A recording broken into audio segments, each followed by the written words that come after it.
Selamat siang semuanya. Kita masih menunggu narasumber kita yang satu lagi. Mohon ditunggu sebentar ya, baru nanti kalau narasumbernya sudah masuk, baru kita mulai. Terima kasih.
Hei, saya rasa Pak Indra sudah hadir. Pak Indra, selamat siang Pak Indra.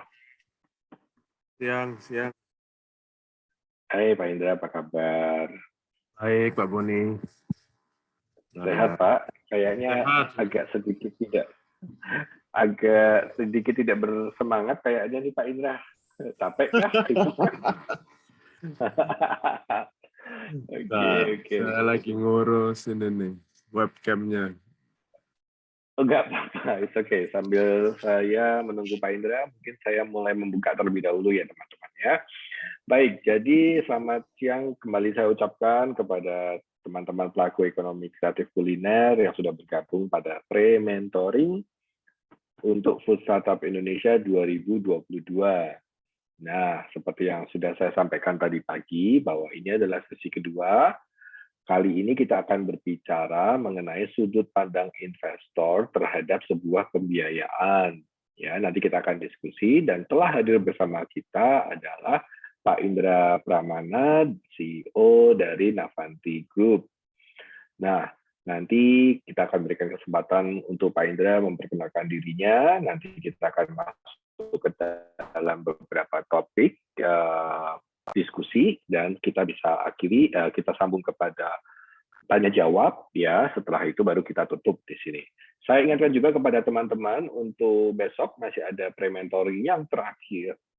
Nanti di situ ada bagaimana cara membuat laporan keuangan untuk pembiayaan dan terakhir adalah sudut pandang investor terhadap valuasi di situ ya. Oke teman-teman, kita mulai saja tanpa membuang banyak waktu. Pak Indra, sekali lagi terima kasih sudah join sama kita, meluangkan waktu 1-2 jam ke depan Pak Indra, thank you. Pak Indra ini juga salah satu mentor kita di FSI 2021 ya Pak ya, tahun lalu ya Pak ya. Dan confirm tahun ini juga akan bergabung bersama kami di FSI 2022 di Bali besok, tanggal 20 sampai 22 Juni. Thank you banget Pak atas dukungannya kali ini Pak Indra di sini. Saya kasih kesempatan Pak Indra untuk perkenalan terlebih dahulu supaya teman-teman lebih mengenal Bapak lebih dalam. Ya, thank you Pak Boni once again, and thank you for all the team juga sudah mempercayakan kembali. So quick introduction, saya dengan Indra Pramana selaku CEO Navanti Indonesia. Navanti sendiri as a background, it's a Australian company, jadi kita sebenarnya basisnya tuh di Melbourne, Australia. Kita bergerak di bidang investasi sama consulting. So it's investment company, ya formatnya adalah holdings. Kita sudah berinvestasi lebih dari 14 tahun so far.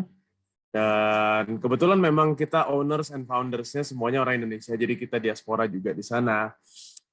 Kita udah coba berbagai macam industri, more or less ya, sampai akhirnya dari yang kita kuasain sampai yang nggak kuasain gitu. Dan kita belajar banyak throughout our experiences, throughout the years. Dan I think itulah yang jadi menarik ya, karena memang mungkin pengalaman waktu itu nggak bisa bohong gitu ya. Sesuatu yang express ya fondasinya juga tidak akan that strong gitu. Jadi mungkin hari ini kita bisa bahas lebih juga lewat situ, tapi kurang lebih sekarang Navanti Indonesia sudah ada di Indonesia sendiri since 2018 holdingsnya, meskipun portfolio investment kita sudah ada sejak tahun 2010 di Indonesia. Gitu. Jadi sekarang kita udah bisa lebih bebas untuk bisa potentially invest di Indonesia. Kita bisa ketemu sama teman-teman semua kalau memang ada bisnis yang bagus juga, more than happy. Gitu. Mungkin sekian dari saya, Pak Budi. Thank you, Pak Indra. Perkenalannya singkat tapi dalam. Thank you. Teman-teman, nanti kalau mau ada yang mau ditanyakan, feel free to discuss. Tapi sebelumnya, format hari ini kita lebih ke diskusi ya. Saya akan bertanya kepada Pak Indra. Pak Indra akan menjawab sesuai dari insight dan pengalamannya dia di Navanti, gitu ya. Jadi kita akan melihat dari sudut pandang investor. Karena Pak Indra dan grupnya adalah investor aktif hingga saat ini. Ada portfolio yang di F&B juga ya, Pak? Tentunya ya, Pak ya. Ada, jadi satu yang menarik mungkin kita terakhir masuk di F&B restoran chain ya, restoran chain itu kita masuk namanya Ayam Penyet Ria. Mungkin teman-teman tahu ada pernah Singapura lihat gitu ya, terus di Australia juga ada gitu. Kenapa saya kasih itu as an example? Karena itu sebenarnya adalah makanan Indonesia ya, yang akhirnya mereka kualitas untuk berkiprah di luar negeri. Di Australia sendiri sekarang mungkin ada 4 atau 5 cabang, saya lupa. Gitu. Dan itu satu-satunya F&B retail konsep Indonesia yang bisa jalan, dan we just cannot wait to expand even further. Gitu. Great.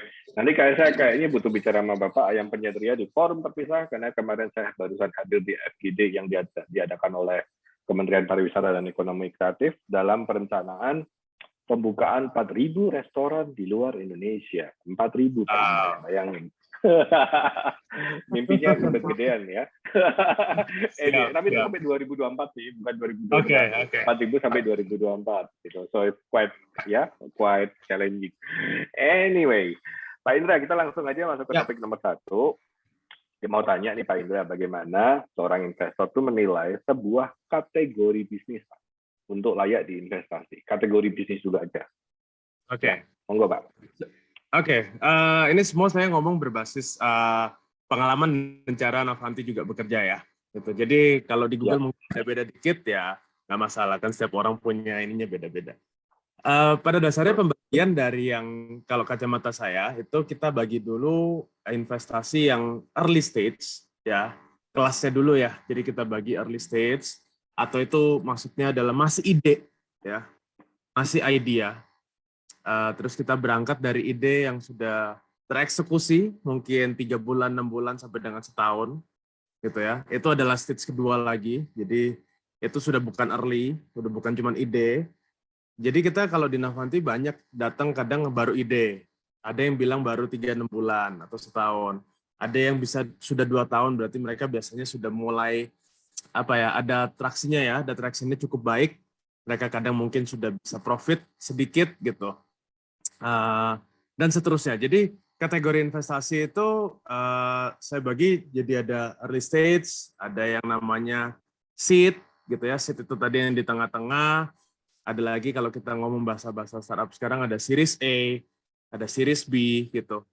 Itu khusus pembagian kategori investasi di dalam bentuk startup model. Mungkin nanti kita bisa bahas sedikit nanti ke arah sana. Tapi pada dasarnya tidak semua bisnis investasinya modelnya begitu.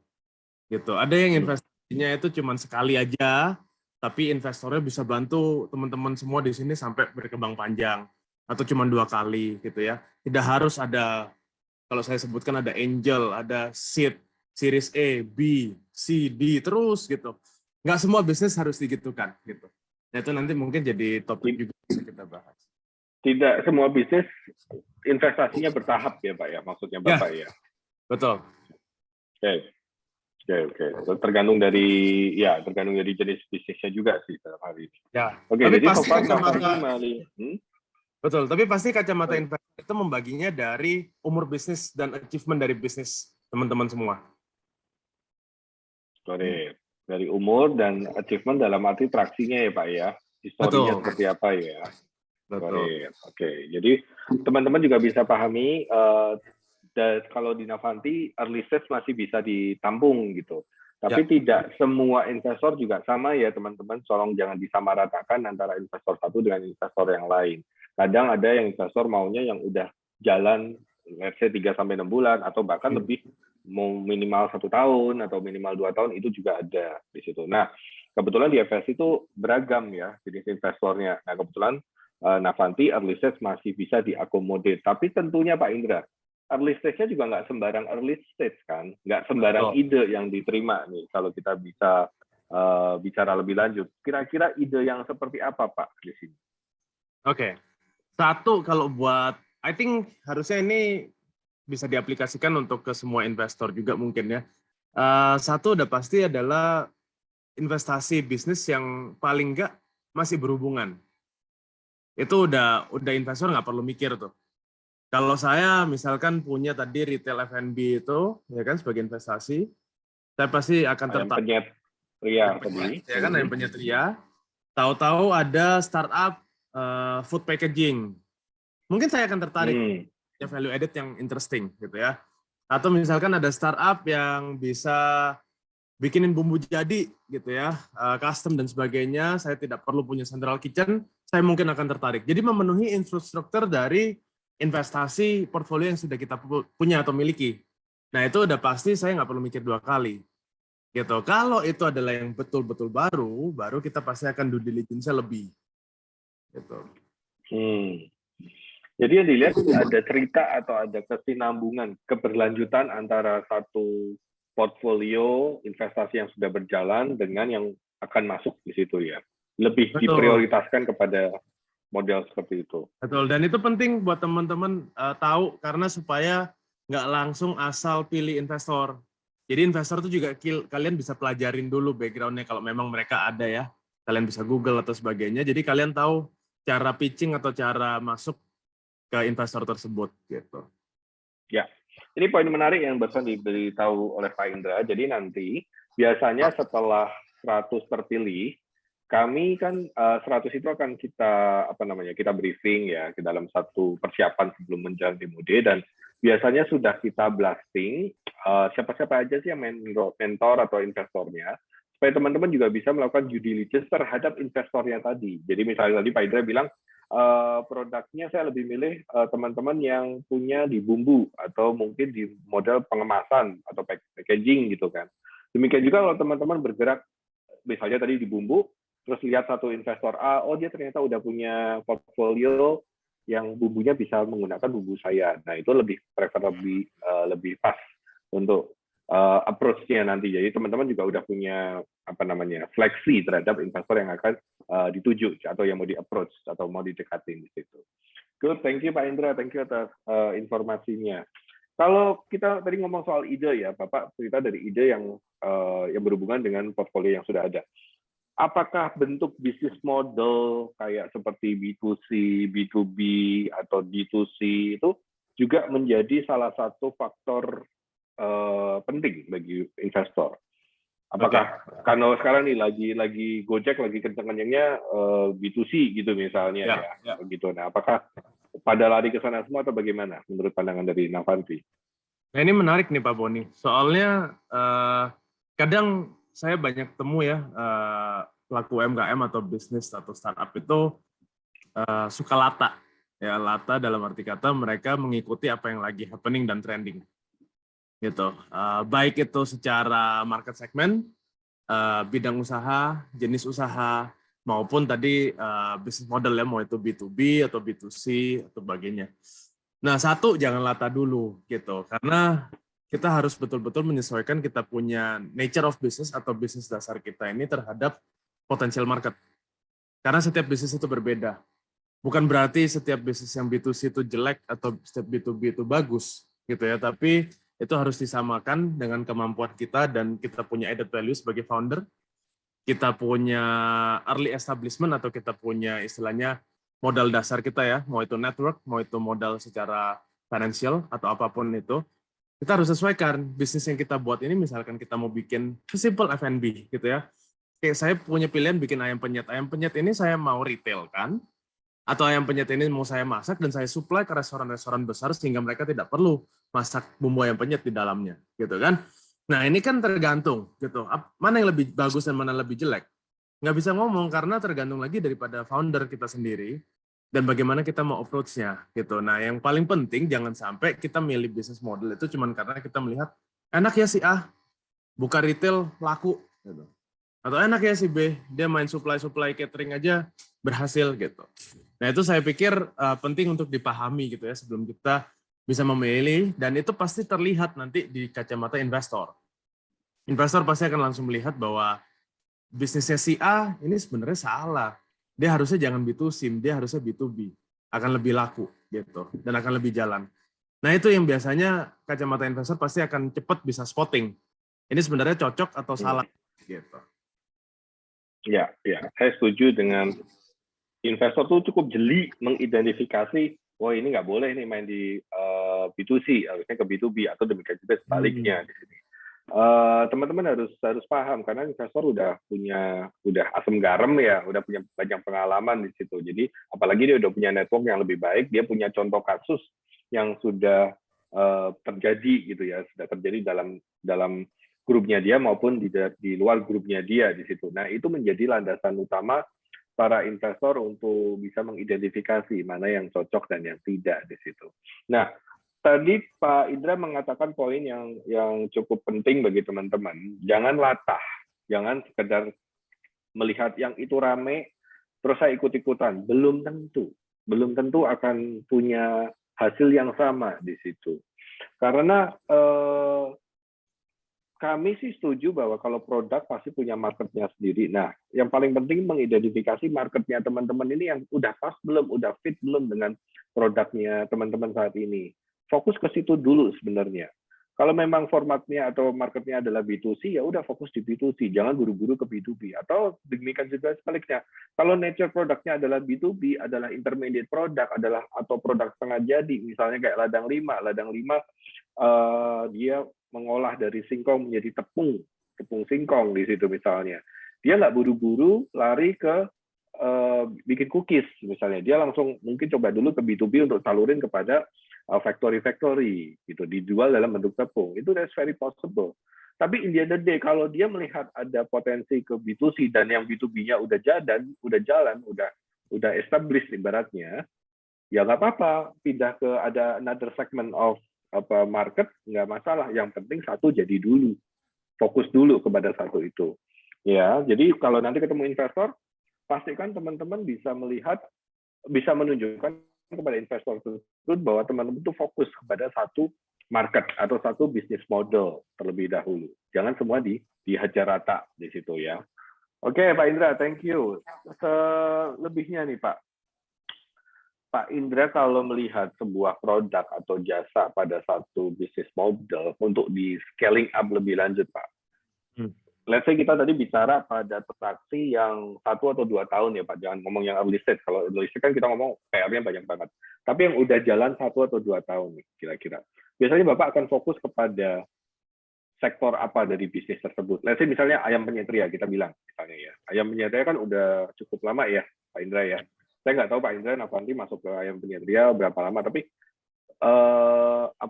bagaimana Bapak melihat Bapak bisa meningkatkan si ayam penyet ria itu pada contoh ketika masuk ke asset investment? Oke, jadi kita jadiin ini case tadi ya, karena kan udah jadi milik kita. Jadi ayam penyet ria ini sebetulnya kita masuk 2020 menjelang ke 2021 ya. Ayam penyet ria sendiri udah lama, betul kata Pak Boni, dan dulunya itu kalau kita lihat yang di cara mereka mengemas dan menjalankan bisnisnya itu hanya sekedar jualan ayam penyet, memang untuk memenuhi kebutuhan pasar orang-orang Indonesia yang ada di luar negeri. Gitu. Waktu itu di Singapura ya Pak, kalau nggak salah ya? Singapura ada. Awalnya Singapura. Awalnya sebetulnya Batam.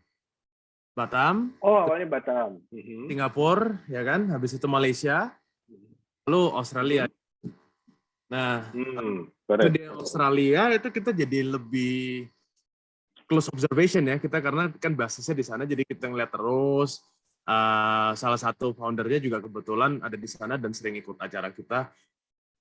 lama-lama kita melihat ada satu poin yang menarik bahwa sebetulnya kalau kita buat satu F&B resto gitu ya di luar negeri, kalau kita mau scale up, pasarnya jangan untuk orang Indonesia. Itu pasarnya harus untuk lokal. Ya, karena itu the majority of the market. Kalau kita cuman fokusnya ke pasar orang Indonesia yang ada di luar negeri, itu terlalu sedikit gitu. Dan bisnisnya akan menjadi stagnan lama-lama. Akan gitu aja gitu. Dan kita melihat bahwa satu, ayam penyet is a heritage dish mungkin ya di kacamata saya. But correct me if I'm wrong. Tapi saya melihat bahwa itu satu ciri khas dari Indonesia. Dan kita lihat lama-lama kok ini sebetulnya bule kalau kita kasih tes gitu dia lumayan suka gitu ya. Cuman kita harus adjust aja level of spiciness dan sebagainya gitu.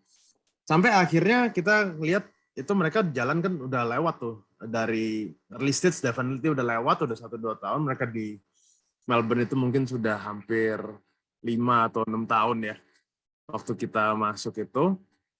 Dan akhirnya begitu kita masuk yang kita lihat kita spotting it's a national dish. Foundernya bagus, kita suka, mereka willing to learn, mereka willing to change, dan mereka mau untuk step up the game. Oke, it tick the boxes gitu. Karena percuma kalau kita masuk mereka nggak mau, we cannot do anything as an investor. Gitu. Pertama mereka mau and very teachable, and then kedua mereka punya resep very strong, which is berarti ada winning product, bukan cuma asal-asal ya, winning product, dan mereka is a proven operator. Berarti mereka rapi dalam operating the business. 3 hal itu yang kita lihat, akhirnya kita putuskan buat masuk, dan akhirnya kita rombak cara kita ngelihat pasar dan market di Australia. Dan akhirnya dari kita masuk itu, mereka buka akhirnya 4 atau 5 store lagi. Dan mulai masuk di spot-spot yang justru bule atau local Australian oriented. Gitu, yang tadinya Indo atau Asian. Ini menarik Pak, sedikit saya malah ingin tahu. How do you meet the market? Kita bilang orang Australia ya dalam hal ini.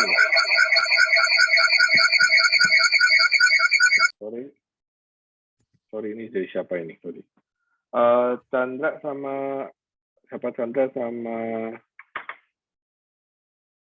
tolong monitor ya atau Priska ya. Kalau yang kayak ini tolong dicegah. Pak Indra masih ada nggak ya? Atau keluar? Sini. Oke. Ya Pak Indra, sorry. Oke.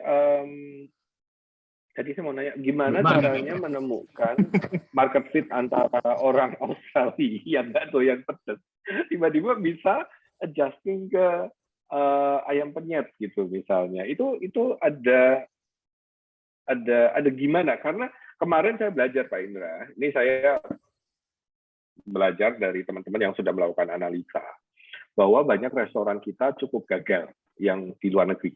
Ya. Cukup gagal, bukan berhasil. Kita ngomong cukup gagal. Makanya kita tidak semegah Thailand atau Korea atau Japanese ya, right? Bahkan ada data menarik yang saya belajar dari Konsulat Jenderal Republik Indonesia di New York, Pak Indra. Dia bilang ada data, ada 148 diaspora Indonesia punya restoran, tapi tidak jualan produk Indonesia, Pak Indra. Oke. Nah, oke, itu fakta ya. 148 orang Indonesia, warga negara Indonesia, punya restoran dan cukup berhasil, tapi bukan makanan Indonesia. Dia jualan Japanese, masih Asian, tapi bukan Indonesia. Ada Japanese, ada Korean, ada Chinese, whatever it is, gitu kan ya. Itu fakta nomor 1. Fakta nomor 2, ada satu penelitian yang dilakukan oleh salah satu narasumber pada FGD kemarin. Dia bilang, kita itu tidak punya kartografi katanya. Tidak ada identitas tunggal atau identitas khusus untuk food diplomasi dari Indonesia. Yang tidak punya landasan dasar kuat, ini makanan nggak cuma makanan, tapi harus punya values yang bisa diterima oleh market yang ada. Jadi memang benar dibutuhkan market fit yang pas di situ.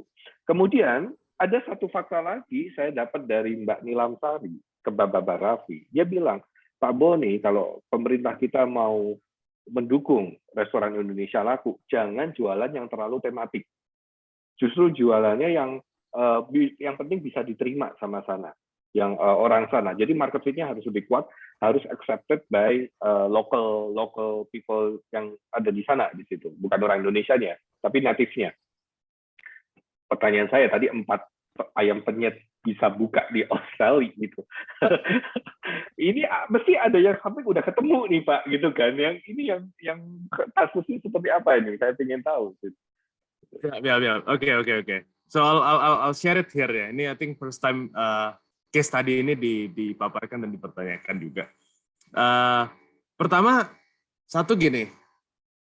Pada dasarnya sebetulnya manusia dulu ya. Manusia itu kan dia survive karena familiarity ya, gitu. Atau dia mencari sesuatu itu karena familiarity, gitu. Lidah terutama, gitu. Jadi sebetulnya tidak ada namanya makanan itu nggak disukai orang. Cuman dia tidak familiar dengan rasanya, gitu. Mungkin awal-awal kita makan wasabi atau makan kimchi ya jelas aneh, gitu ya. Karena tidak terbiasa, nggak familiar gitu. Beda sama kita kalau lahir di Jepang atau Korea. Nah, sama halnya dengan bumbu-bumbu kita di sini gitu. Saya setuju banget kalau kita harus bermain dalam kadar yang tepat untuk bisa masuk ke lidah itu sebelum itu menjadi ekstrim. Tapi satu hal yang saya notice ini kasusnya adalah di Melbourne. Melbourne itu very multi-culinary. Ya. Kita bisa melihat dari segala macam negara, saya boleh katakan di sana itu semuanya cukup otentik. Kita mau cari Vietnam, kita mau cari Thai, kita mau cari Korean, itu Chinese food-nya juga. Buat saya it's very close to authenticity-nya negara masing-masing gitu. Nah, saya lihat pelajarin di sana bersama tim, ini orang-orang lokal Australia ini kok bisa makan the spicy Indian food, spicy Thai gitu ya, Vietnamese gitu. Tapi kenapa kalau Indonesia nggak bisa gitu? Nah, sebetulnya satu yang kita coba masuk adalah how we package the restaurant and how we package the food. Gitu. Kita nggak bisa. How we package the food and package the restaurant. Mengemas gimana nih untuk kita bisa sajikan ini ke market lokal. Dalam bentuk artian ya mau apapun itu, gimana cara kita berkomunikasinya, bagaimana brand kita bisa mau dilihat, bagaimana kita bisa mempacking dia punya dish, plating dan sebagainya gitu ya, welcoming, creating the culture. Itu satu yang mesti kita pahamin supaya orang lokalnya tidak merasa kita terlalu eksotis. itu harus satu. Terlalu out of the world gitu maksudnya, terlalu beda. Iya, ya itu. Kita nggak boleh create that gap. Itu udah paling penting. Begitu kita terlihat, jangan gini lah, jangan kita tuh punya pikiran bahwa ketika kita mau menawarkan Indonesia, berarti kita harus mempunyai pattern-pattern batik yang harus kita taruh.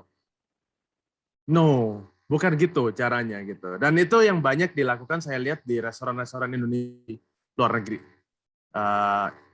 Selalu begitu ya, Indonesia saya harus pasang batik-batikan, saya harus pasang mungkin sedikit wayang di beberapa gitu ya. Dan jadi terlalu eksotis di mata lokal. Dan only certain people would like to try. Menjadi, itu kalau kita balik ke business model, itu akan menjadi creating satu segmentasi market yang posisinya tuh food adventurous. Gitu. Niche banget berarti. Niche sekali. Ya kan, niche sekali. Kita nggak itu dong, kita nggak mau food adventurous yang datang ke restoran kita gitu. Nah, sehingga itu yang paling penting gimana kita bisa berkomunikasi melalui desain, brand, dan cara-cara kita packing the food atau menyajikan foodnya gitu. Ayam penyet banyak kita bisa sajikan dengan berbagai macam cara gitu kan. Nah, itu satu yang kita pelajarin cukup lama dan akhirnya kita I would say successfully crack the market through that gitu ya. Kalau nanti teman-teman boleh Google ayam penyet Ria gitu, Australia ya, Melbourne. Itu kalian nggak akan merasa dan mengira bahwa dia berjualan ayam penyet. Gitu. Interesting. Alright, interesting. Sama sekali Pak Boni. Kalau dari luar mungkin kelihatannya malah sedikit kayak jualan corn dog gitu ya, atau chicken karage, atau justru those kind of food gitu. Itu yang kita mau gambarkan di situ gitu. Jadi orang, makanya kita ada yang buka di food court juga tuh, laku keras sekali yang di food court salah satu mall gitu. Dan akhirnya orang yang tadinya nggak aware dan merasa ini apa, mereka cuma perlu ngelihat bahwa oh, the brand I can trust nih. The brand I can trust, the product let's try gitu loh. Now when the product let's try, itu pentingnya di mana kita kasih ukuran yang tepat terhadap setiap rasa. Oh, ya, kita harus bisa edukasi, warn, hey sambal is spicy, you want it to be separate atau dicampur, ya kan? Separate, I give you another small plate, gitu kan? Nah dari hal-hal kayak gitu. Dan they try, kalau kita execute benar, komposisinya benar, ya they will come back, gitu. Dan mereka nggak melihat ayam penyet, gitu.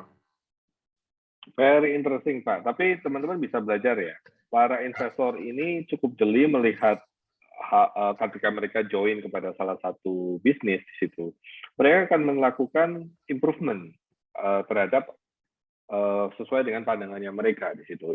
That is apa? Teman-teman bisa melihat how far investor would like to go to improve the business.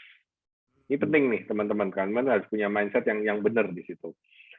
Kalau juga penting milih investor yang benar, yang mau terlibat lebih jauh, bukan cuma sekedar yang cuma mau titip duit doang, terus habis itu collecting dividennya dan segala macam. Nanti nggak ada improvement juga dalam bisnisnya teman-teman. Padahal sementara teman-teman ini nggak cuma butuh dana doang, tapi juga butuh advice atau butuh juga strategic thinking yang jauh lebih dalam daripada sekarang. Gitu. Very good sampel Pak. Thank you untuk ayam penyetria. Nanti kita bicara di forum yang lain ya Pak ya. Ya, Pak Boni. Ada dua lagi Pak, dua poin yang saya mau tanyakan sebelum kita masuk ke Q&A sama teman-teman. Ya. Bapak melihat founder itu sebagai tokoh kunci dalam sebuah investasi kah atau bagaimana? Oke. Founder sebagai kunci betul, tapi tidak nomor satu. Ya, cuman kenapa saya belakangan ini belajar bahwa ternyata ada yang lebih daripada founder, yaitu berbicara soal timing. Timing itu di atas timing. Betul. Timing itu ternyata di atas founder, Pak Boni, gitu. Dari belakangan. Momentum maksudnya? Betul, momentum. Oke. Kalau saya paksakan konsep ayam penyet ria itu mungkin 5 tahun lalu, nggak akan jalan, Pak Boni. Oh, terus identifikasi momentumnya gimana, Pak? That's not easy kan, Pak, sebenarnya kan? It's not easy. I think nggak ada satu rules and formula ya. Cuman I can advise satu. Be very close with your industry. Tapi pakai kacamatanya bird's eye. Gitu.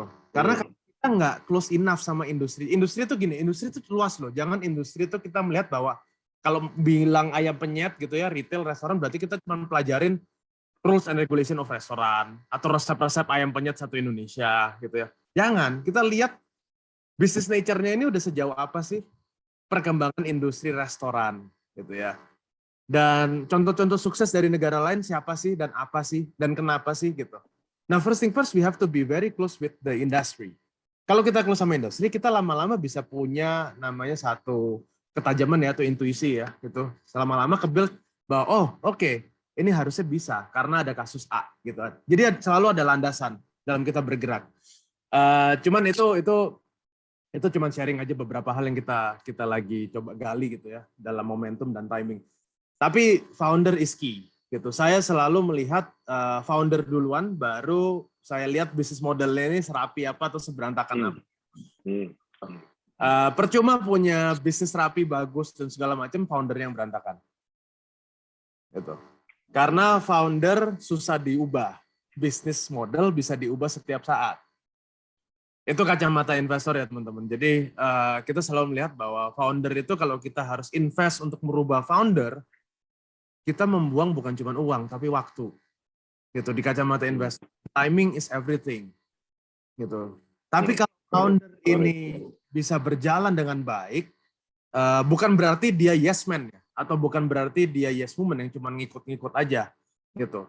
Tapi kalau founder ini bisa diajak berdiskusi dan mereka punya inisiatif, mereka juga memikirkan, tapi mereka at the same time juga mendengarkan dan menganalisa gitu ya. Itu beda manfaatnya buat investor dan buat bisnisnya juga gitu. Dibanding founder yang pokoknya menurut saya pasti benernya gini.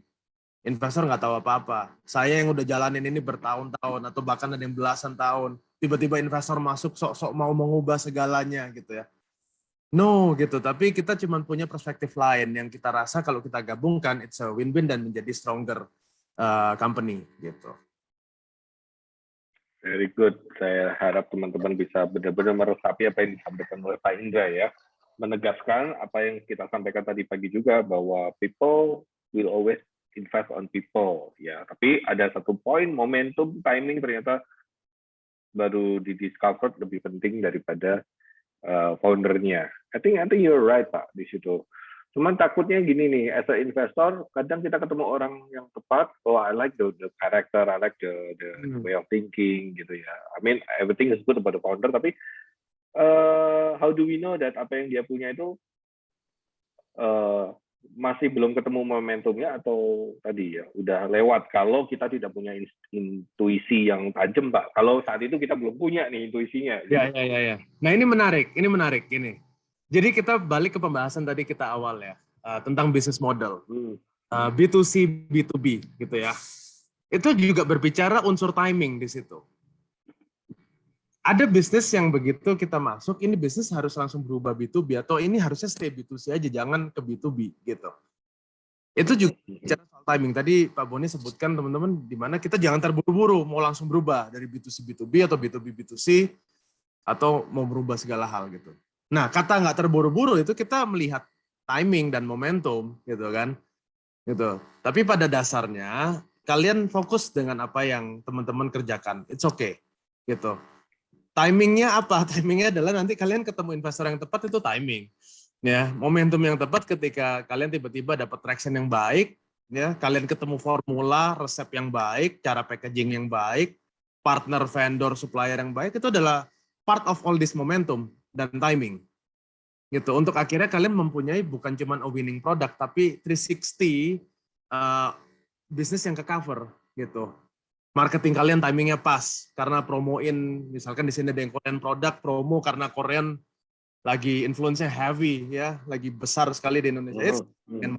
Gitu. Jadi lebih di sisi situ Pak Boni. Correct, thank you Pak Indra. Satu poin terakhir yang mau saya diskusikan sebelum kita masuk ke Q&A, bagaimana investor, mungkin Pak Indra bisa membagi bagaimana cara menghitung valuasi Pak Indra, yang sesederhana mungkin aja ketika nanti mereka berhadapan dengan para investor di situ. Bagaimana cara bukan rumusan ya, metode paling sederhana dalam menghitung valuasinya mereka. Oke, saya bagi yang paling simpel ya. Nanti pastikan ini terus berlanjut, nanti ada mentoring session dan ada sesi-sesi lain. Yang paling simpel adalah kita hitung pendapatan dulu ya, pendapatan revenue kita dalam 1 tahun, ya.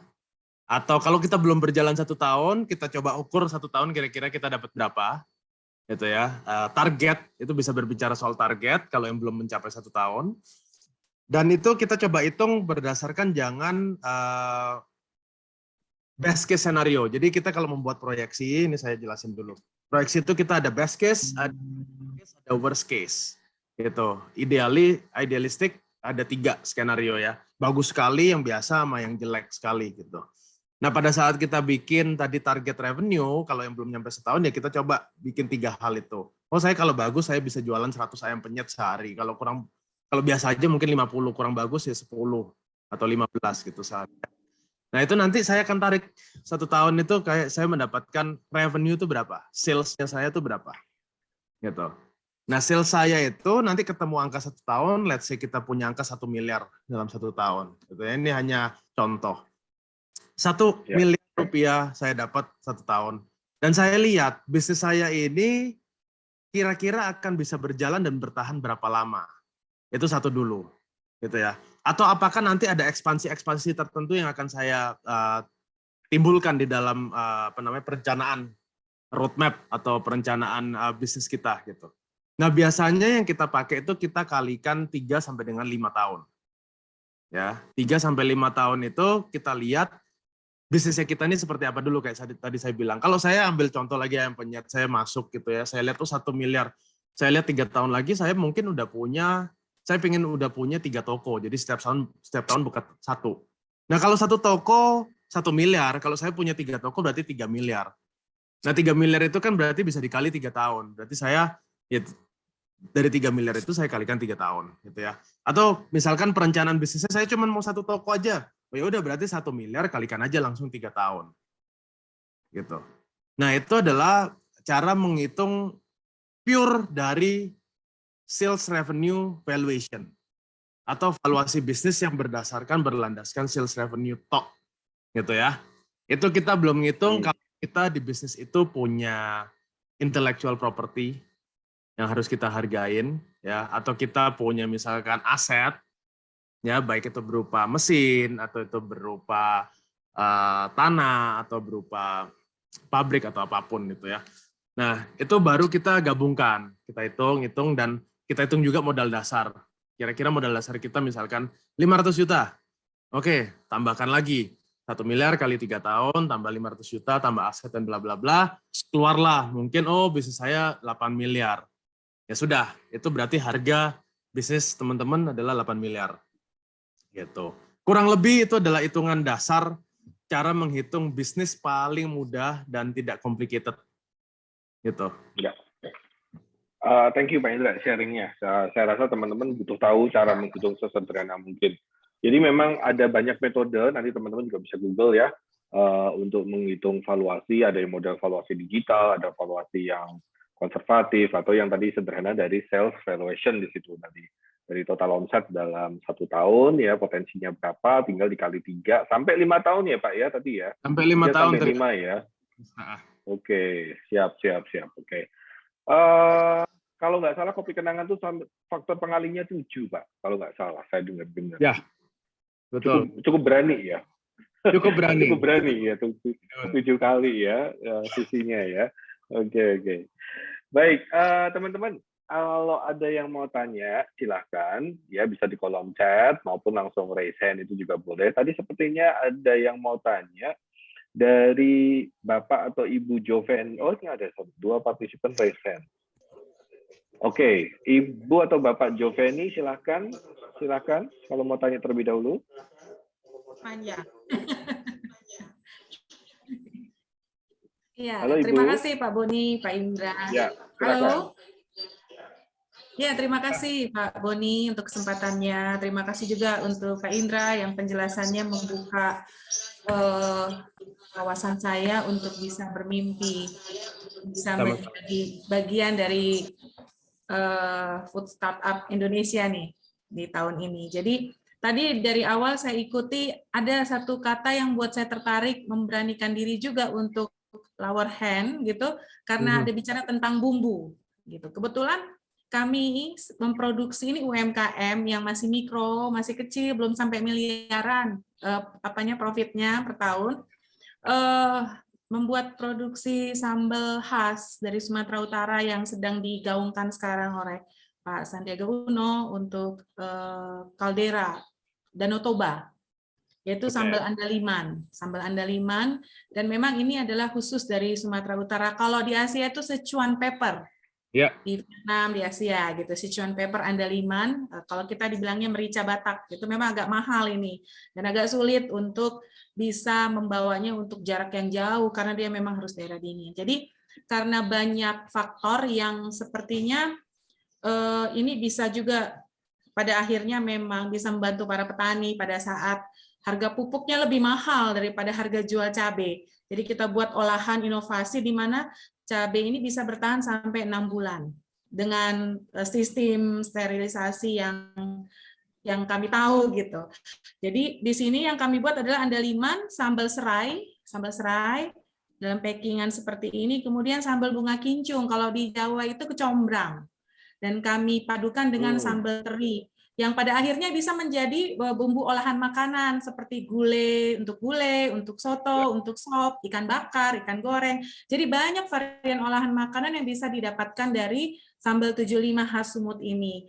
Nah, di sini idenya sih seperti itu, tetapi berkembang karena ada juga teman-teman yang dari Sumatera Utara di London, mereka bawa ini bisa diolah jadi apa dengan kangkung gitu kan, dengan sayur kangkung, jadi olahan makanan yang banyak lah dari bumbu ini.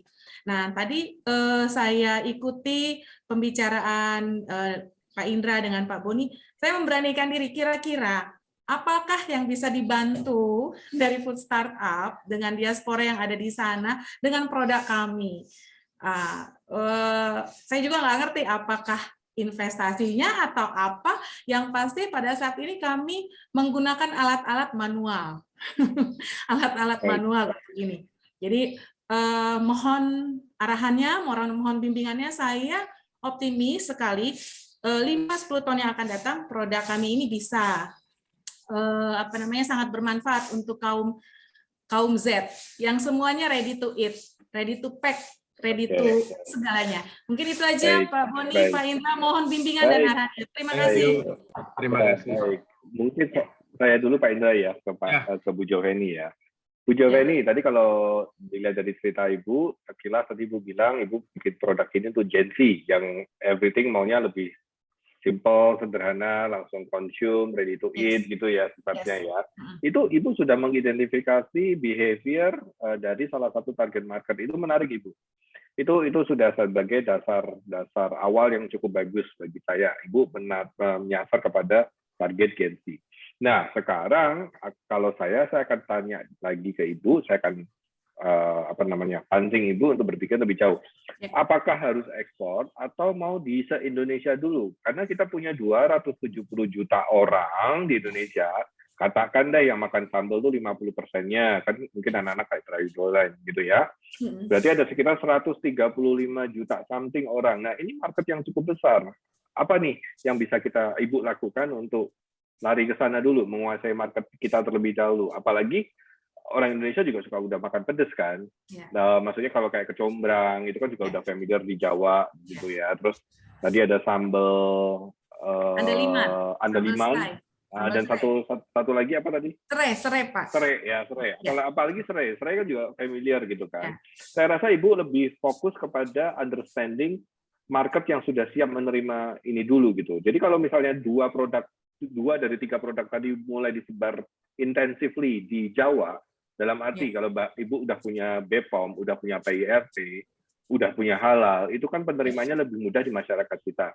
Dan Ibu coba fokus kepada satu market terlebih dahulu, let's say Jakarta atau Surabaya gitu ya. Hajar di Jakarta dulu, kuasai dulu gitu ya.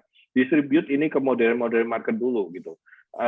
Bagaimana caranya mungkin kita bisa bicara di luar forum ini, tapi saya cuma minta Ibu untuk memulai pada gerakan kecil terlebih dahulu. Jangan terlalu langsung tiba-tiba loncat ke luar negeri, tapi ke teritori yang Ibu lebih familiar terlebih dahulu.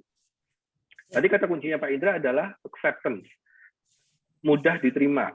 Ayam penyet Riau disesuaikan agar bisa diterima dengan lidah bule. Nggak boleh terlalu batik-batik banget. Udah di-remind pedesnya mau separate atau mau dicampur gitu misalnya. Udah di warning. Supaya apa sih tujuannya effort itu hanya untuk menyesuaikan kepada target market. Dengan Ibu belajar market yang ada di Jakarta, Ibu akan lebih punya pemahaman yang jauh lebih baik kepada target market gitu. Sebelum Ibu pindah ke satu negara yang lain. Itu sih yang saya minta Ibu. Kesiapan Ibu kepada target market yang paling dekat dulu, digarap dulu. Di situ. Ya. Ini yang saya bisa berikan untuk solusi saya. Pak Indra mungkin mau menambahkan? Thank you, Bu Joveni. Saya nambahin dikit aja. I think saya super setuju ya 100% sama sisi Pak Boni. Gitu. Ketika kita mau melakukan ekspor, ya terutama, I think kita harus sangat kuat dulu di lokal. Gitu, baru kita bisa memikirkan itu. Kenapa? Karena tantangannya berbeda di sana. Tantangannya berbeda dan bukan berarti kalau kita sekali ekspor dan tugas kita selesai, gitu ya. Nah itu menjadi tantangan tersendiri. Kedua, untuk nanti kita mau maju lagi meminta investasi dan sebagainya, ketika harusnya tadi Pak Boni memberikan masukan tadi, itu pasti buat apa namanya, konsep si sambal ini mungkin bisa dibuatkan planning yang lebih jauh dan lebih panjang. Sampai akhirnya nanti saya bisa ekspor dan sebagainya gitu. Mungkin saya tahun ini mau masuk ke kota-kota besar dulu. Tahun kedua saya mau apa. Dan itu nanti yang akan dilihat dan yang akan bikin investor tuh tertarik atau enggak. Itu di sisi planning itu, atau kalau bahasa saya road mapping ya. Gitu. Jadi saya tahun pertama, 2, 3 itu mau kemana dan sebagainya. Kalau itu memang ada dan matang dan selama ini bisa dijalankan, maka itu akan potensially bisa diinvest gitu. Itu kalau dari sisi saya. Masih bisa Baik. Semoga sedikit Pak menjawab. Boni. Masih Boleh, bisa gimana, sedikit Ibu? Pak Boni. Ya. Saya setuju sekali, kuasai dulu lokal baru ke ekspor gitu.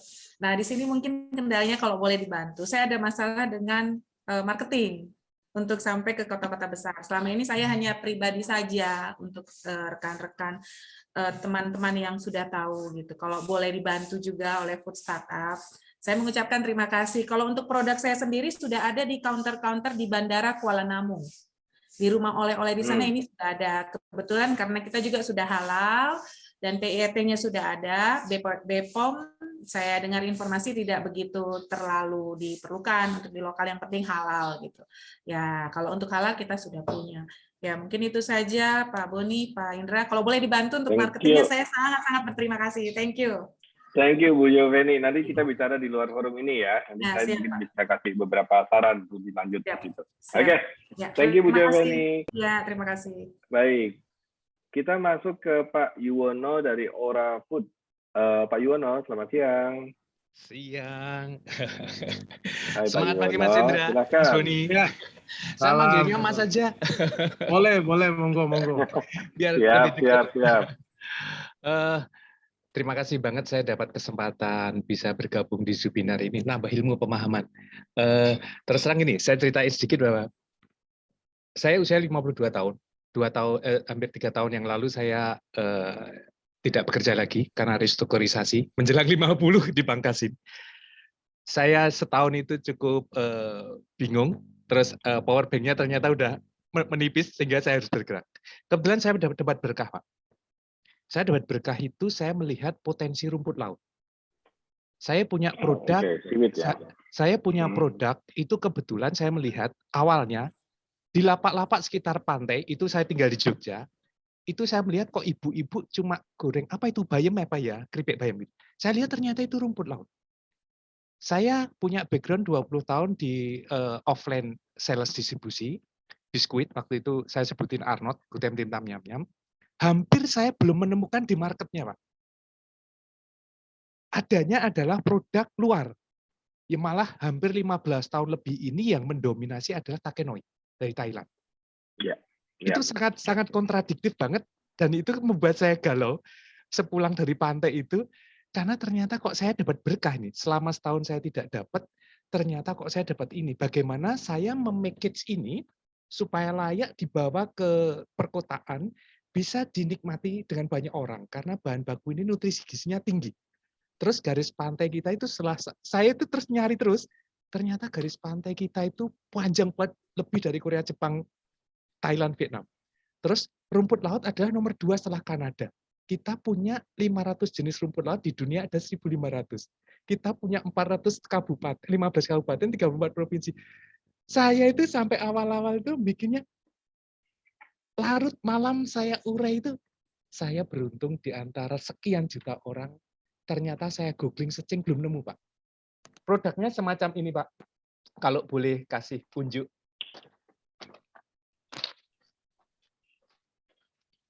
Mereknya apa itu, Pak? Tauiki Ora. Ini tahu orang Jawa doang, Pak. Iya. Tauiki Ora cukup menggelitik, ada beberapa versi kemasan Tauiki Ora. Terus juga ada versi gini. Ini perlu saya perlihatkan supaya nanti saya bisa dapat masukan. Jadi Tauiki Ora itu saya dicibir, Pak. Itu cuma orang Jawa aja itu. Let's say begitu, karena awalnya saya cuma plagiat, Pak. Waktu itu ada Oreo, pasti menjampak plagiatnya, ada Oreo macam-macam gitu. Nah, ada Takenoi, waktu itu cuma sama teman-teman, ini produk dibikin apa ya? Ah, udahlah, tahu Kiora aja lah. Ya udah, jalan. Tanpa mempertimbangkan sisi branding itu kayak apa, nggak tahu, Pak. Yang penting jalan aja. Terus dalam perjalanannya tahu saya filosofinya bahwa ternyata di usia dulu itu ada ora et labora. Berdoa sambil bekerja. Akhirnya saya menemukan bahwa tahu Kiora bahwa ini adalah doa. Ini adalah berkah harapan. Saya usahanya saya namakan ora food karena di situ adalah berkah dari sebuah makanan. Saya melihat potensinya bahwa di Indonesia dengan garis pantai itu dengan kekayaan rumput laut tropis, yang saya olah adalah yang jenis Ulvalatuca, Pak, selada laut. Ini kebetulan kalau ada toplesan kayak begini, terus juga saya bikin yang taburan kecil juga. Nah, ini di 2 tahun ini terus terang saya belajar untuk produksi karena tidak punya background produksi, makanya senang dengan pemahaman dari Pak Indra itu. Hal apa yang jangan sampai saya salah arah. Saya terus terang tidak terlalu muluk-muluk nanti akan lolos itu enggak, tapi saya kesempatan belajar ini senang banget ketemu Pak Boni, ketemu Pak Indra. Ada beberapa kemarin saya diapresiasi karena saya ikut komunitas, ikut dinas, ikut teman-teman komunitas itu akhirnya kamu harus begini, dan itu saya ikutin dan saya belajar banyak. Demikian juga dalam hal forum ini saya belajar banyak, kepingin minta masukan dari Mas Indra dan Mas Boni supaya saya nggak salah arah. Secara legalitas saya tinggal BP POM. Terus kalau dari SKA kemarin kelautan sudah diapresiasi, itu ini udah berjalan prosesnya, tinggal dari POM. Kalau halal HKI sudah sampai akan menelurkan 2 branded karena branding yang satunya tidak ada pemain. Terus terang saya agak kesulitan untuk memfamiliarkan yang tadi itu yang Pak Indra bilang bahwa taste-nya familiar atau enggak, karena di pasaran taunya orang adalah nori, lembaran nori. Sedangkan yang ini saya adalah olah dari kepennya langsung daun Ulvalatuca. Karena mesin nori itu di Indonesia belum ada yang buat. Dengan orang yang kaya kayak gini dikunci, Pak. Nggak ada yang bikin nori. Kalaupun ada di pasaran kayak Mama Suka atau Panda Siwit, itu adalah cuma import bahan baku. Cuma bumbu aja terus dijual lokal. Dan ini saya sangat gemes banget, geram. Kenapa orang hebat-hebat di luar saya itu nggak ngolah ini? Saya geram banget dengan keterbatasan saya coba ngangkat ini dan dicorong ini saya nggak malu untuk bercuap-cuap kayak gini, pasti suatu ketika akan nemu orang yang mampu lebih dari saya untuk mengolah ini, Pak. Hampir di setiap pantai rumput laut lokal ini tumbuh, Pak. Itu yang tentang valuasi tadi itu secara administrasi apa yang perlu saya siapin dengan kapital legalnya, apakah perlu kayak saya ini masih perorangan, apakah nanti kayak CV atau legal itu perlu, karena kemarin ada beberapa teman yang mengapresiasi, ini untuk ekspor ke Jepang, tapi ternyata saya masih minder, karena ternyata ada standarisasi tentang produk. Di sana harus begini, begitu, terus juga tentang packaging-nya. Mohon maaf, demikian aja panjang lebar, khawatir nanti teman-teman nggak kebagian. Terima kasih Mas Indra. Baik, oke. Terima kasih Pak Yuwono. Pak Indra, izin saya jawab dulu ya Pak Indra ya. Oke. Pak Yuwono, Bapak ini tadi sempat ngomong ada 500 jenis atau 450 something yang dimiliki Indonesia ya. Benar ya Pak Yuwono? Ya. Betul ya? Nah, ya. Bapak tahu nggak yang dipakai Takenoi itu jenis rumput laut yang mana? Apakah rumput laut yang sama Bapak konsumsi sekarang? Produksi sekarang? Beda, Pak. Jadi beda, ya, Pak, ya? Pas waktu kemarin ada sebenarnya Jubinar sama labnya kelautan Kementerian sana, mereka menampilkan bahwa menginovasi produk rumput laut lokal itu mau dibuatan nori. Saya sempat waktu itu saya utarakan, mengapa kita tidak bikin yang kearifan lokal aja? Itu kan bukan main kulturnya kita. Cuma segelintir orang kapital yang memanfaatkan itu karena di sini tidak ada alternatif. Sedangkan saya mencoba untuk rintisan alternatif. Itu kalau misalnya mau bikin itu kan keren gitu loh. Kenapa harus main kulturnya orang lain? Ada McDonald, ada KFC, tapi di sini ada Nyonya Suharti, ada Mbok Brek, ada macam-macam gitu. Itu. Rumput beda karena subtropis sama tropis, Mas Boni. Oh, tropis sama subtropis. Ya, dan mereka Takenoi dapatnya dari mana ya? Takenoi dapatnya bahannya dari mana? Itu sepertinya masih import juga dari Korea, Jepang karena dikunci teknologinya di sana, toh, Mas Boni. Sedangkan di Indonesia belum ada. Ya, saya tahu kalau Panda Food atau apa tadi satunya lagi itu memang masih import bahan bakunya dari Korea ya, betul. Dan memang kegebesan Bapak juga kegebesan kami semua. Kenapa Indonesia yang rumput lautnya banyak tapi nggak bisa nih termasuk ke bisnis itu. Nah, saya rasa Bapak butuh ketemu dengan orang-orang di industrialisasi yang bisa membuat lembarannya ya, proses pengeringan sampai lembaran tadi jadi basah tapi lembaran gitu ya. Saya rasa itu perlu pendekatan khusus. Mohon izin Bapak ninggalin saya di DM aja nomornya Bapak nanti supaya saya bisa bantu temuin dengan Kementerian Perindustrian gitu untuk mungkin konsultasi bicara masalah mesin dan segala macam ya Pak ya. Itu satu. Yang kedua, kalau Bapak tadi mau masuk ke forumnya Food Startup Indonesia, Bapak harus PT terlebih dahulu karena investor itu rata-rata maunya dealing dengan orang dengan teman-teman yang sudah punya badan usaha atau badan hukum. Jadi kalau masih sempat proses PT sebelum tanggal 25, silahkan. Atau Bapak bisa saja daftar tanpa PT, tapi nanti dikasih catatan bahwa saya lagi proses PT. Itu juga masih boleh kami pertimbangkan di situ. Kemudian masukin data-data yang lain, supaya nanti kalau teman-teman kurator melihat ini layak untuk masuk, ya pasti akan dipilih masuk juga di situ. Ya Pak ya, semoga menjawab ya Pak Yuwono ya. Oke, thank you. Pak Indra, ada yang mau ditambahkan? Pak Yuwono, keren ya, saya apresiasi apa yang dikerjakan. Mungkin saya pesan singkat aja, fokus dulu aja Pak sama produk ya, sama produk, produksinya, pembuatan, final produknya mau kemana aja dan bisa apa aja, rasa dan sebagainya, tes terus gitu ya. Biarkan nanti masalah-masalah seperti investasi dan atau nanti bisa ekspor dan sebagainya itu nanti aja, nggak apa-apa. Karena ini Pak Yuwono masuk di early stage tadi itu. Nah, early stage ini saya butuh Pak Yuwono sangat memahami A sampai Z dari produk dan produksi gitu ya. Sampai sebetulnya ini cocoknya kemana pasarnya nantinya. Terus ini harus dalam bentuk apa, gramasi apa yang paling cocok, packaging mana yang paling tepat gitu kan, untuk kita bisa bersaing di pasar Indonesia ini. Itu aja kalau dari saya Pak. Tambahin dikit boleh? Boleh. Boleh Pak Yuwono. Di 2 tahun itu note-nya bahwa rumput laut itu ternyata masa panennya cuma setengah tahun sekali. Jadi pas waktu saya awal mulai tahun 2020 ternyata setelah sudah mau berhasil kena PPKM. Saya terkendala itu sehingga sempat decline untuk demand-nya. Tapi sekarang sudah masih baru mulai, waktu itu demand-nya di Jakarta, tapi masih reseller, dibantu sama teman. Terus untuk yang saat ini masih sekitaran Jogja, saya menguatkan di Jogja, sudah cukup diterima, kebetulan difasilitasi di Indomart di kota itu udah masuk, berarti standarisasi kurasinya Indomart masuk, terus beberapa resto dan oleh-oleh.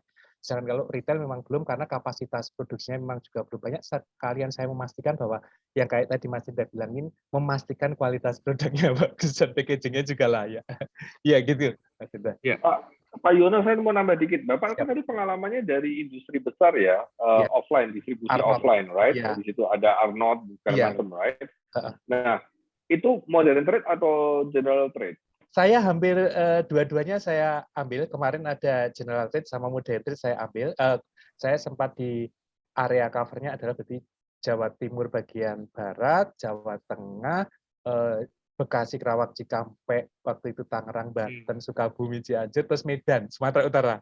Itu gambaran saya. Jadi semua produk di Malaysia sempat.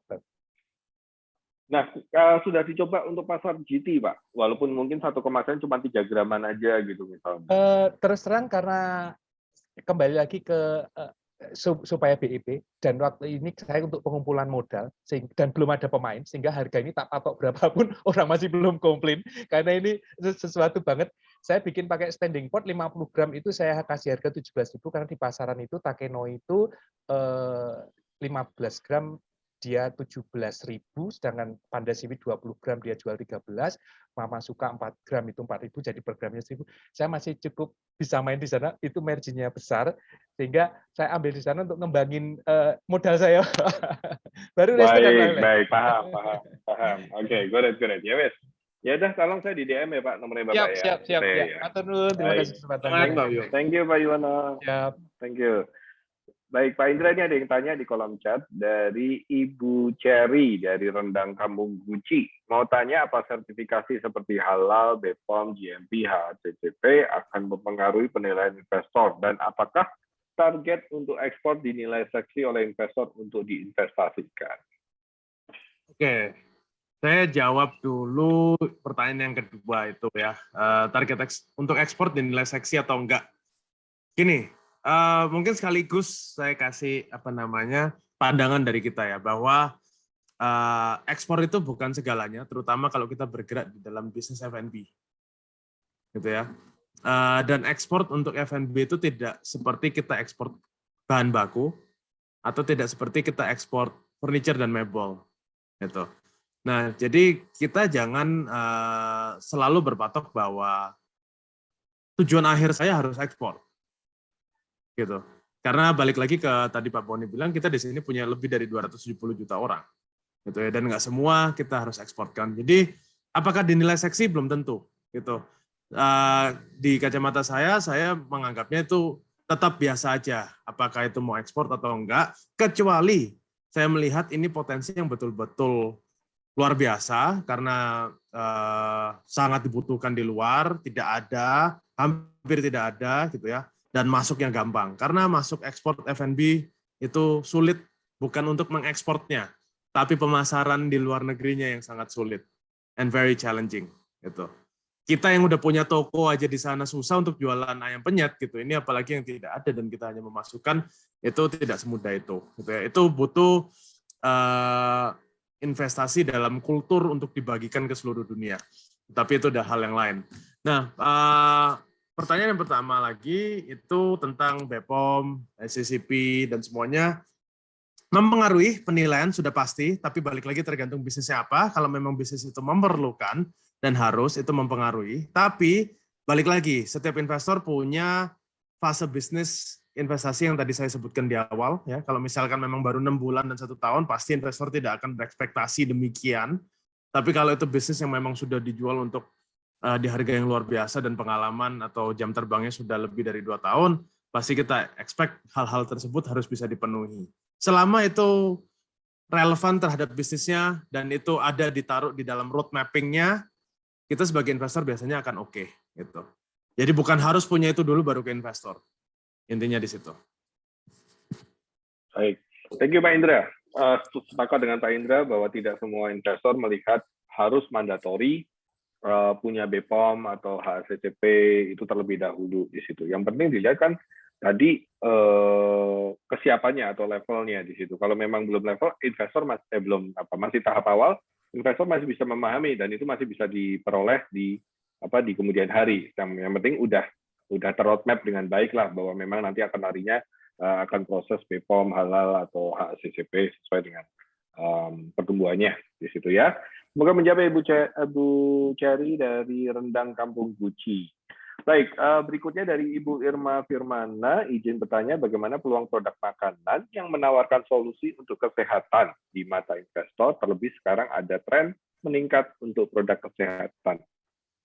Pak Indra, punya portfolio produk kesehatan kah? Nggak ada, kita nggak ada produk kesehatan. Tapi apakah berpeluang? Berpeluang, ya. Istilahnya gini lah, the niche market untuk produk kesehatan itu menjadi lebih besar, ya. Tetap niche, tapi tetap menjadi lebih besar. Itu satu keuntungan, gitu ya. Apakah itu menjadi lebih berpeluang di mata investor? Yes and no. Yes and no. Balik lagi, investor itu kita belajar untuk tidak lata. Ya, kita belajar untuk tidak lata, jadi kita nggak ngeliat bahwa 1A itu kita berarti harus invest juga gitu. Meskipun biasanya itu terjadi di dalam 3-5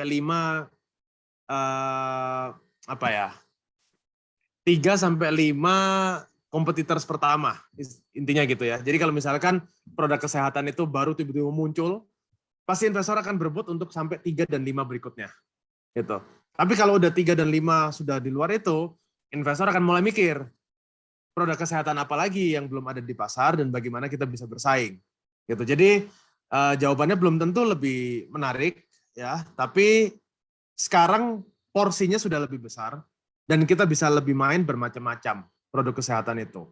Ada yang direct catering, ada yang memang retail, ada yang memang fit bar atau misalkan itu energy bar, ada yang memang lebih main ke frozen ready to drink juice gitu ya, atau misalkan minuman-minuman bubuk yang untuk kesehatan. Apapun itu jenisnya, sekarang porsinya lebih besar. Jadi pasti peluangnya untuk besar itu lebih ada gitu dibanding dulu gitu. Jadi mungkin itu yang bisa saya jawab. Ya, siap. Thank you Pak Indra. Memang benar sih, jam ini kesehatan itu bisa macam-macam bentuknya ya. Bahkan yang barusan ribut ini hanya masalah vegan atau non vegan gitu ya, di kaum netizen ini lagi pada ribut. Aku nggak tahu Pak Indra dengar atau tidak, yang jelas salah satu founder dari pemain vegan terbesar di Indonesia sempat dibully nasional sama kaum non vegan di internet. Oh my god. Tapi again itu salah satu teman-teman kalau mau produksi berbahan dasar nabati, vegan based produk gitu ya, itu juga considered as a healthy product di situ. Jadi kalau mau main alternatif protein, dagingnya dari jamur atau dari jamur atau nangka atau bahan dasar lainnya gitu tuh lagi tren teman-teman di situ. Mungkin nggak di Indonesia, konsumsinya di luar negeri bisa terjadi di situ ya. Tergantung seberapa jauh innovation yang teman-teman punya di sini. Oke. Baik, saya tidak melihat ada pertanyaan lagi di kolom chat. Apakah masih ada pertanyaan yang mau raise hand mungkin?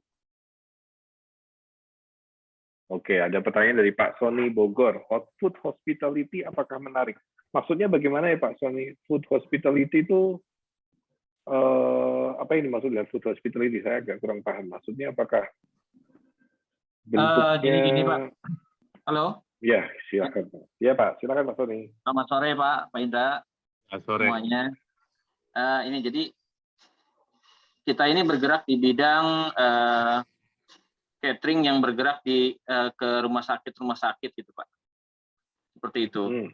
Dengan aneka menu per 10 hari itu kita beda menu semuanya gitu Pak. Nah, apakah ini menarik buat para investor Pak? Karena secara omset ini sangat bagus ya Pak ya. Tetapi secara pasar itu tergantung dari tender-tender kita sih sebenarnya.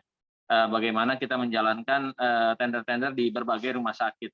Mau daerah, mau kementerian, mau apapun itu sebenarnya peluangnya sangat terbuka lebar gitu. Karena yang dibutuhkan adalah modal kerja. Jadi modal kerjanya yang sangat tinggi, sedangkan pembayaran biasanya per 1 bulan sekali sesuai dengan tender yang kita miliki. Seperti itu Pak. Mungkin. Putaran ya Pak ya, invoice putaran cash flow berarti Pak ya, gitu ya. Ya, Oke. betul. Bapak boleh nanya dikit? Saya nanya lagi, boleh?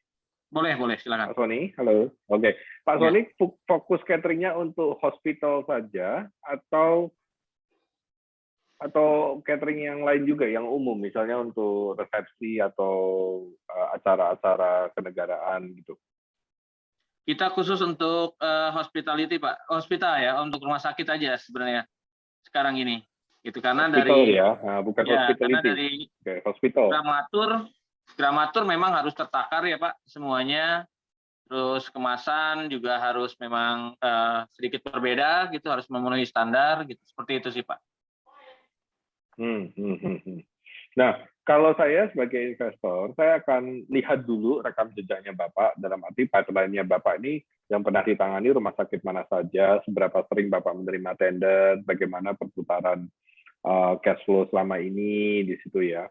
Kalau itu cukup reasonable di mata saya sebagai investor, saya akan tertarik untuk melakukan tahap awal. Yang paling saya lakukan adalah menyediakan invoice financing terlebih dahulu, karena itu berbasis tender sesuai dengan kebutuhan. Begitu ada tender, begitu ada kontrak, itu kan menjadi semacam dalam tanda kutip jaminan ya, atau kolateral di situ kan. Jadi sudah ada kepastian dan itu mengurangi resiko saya.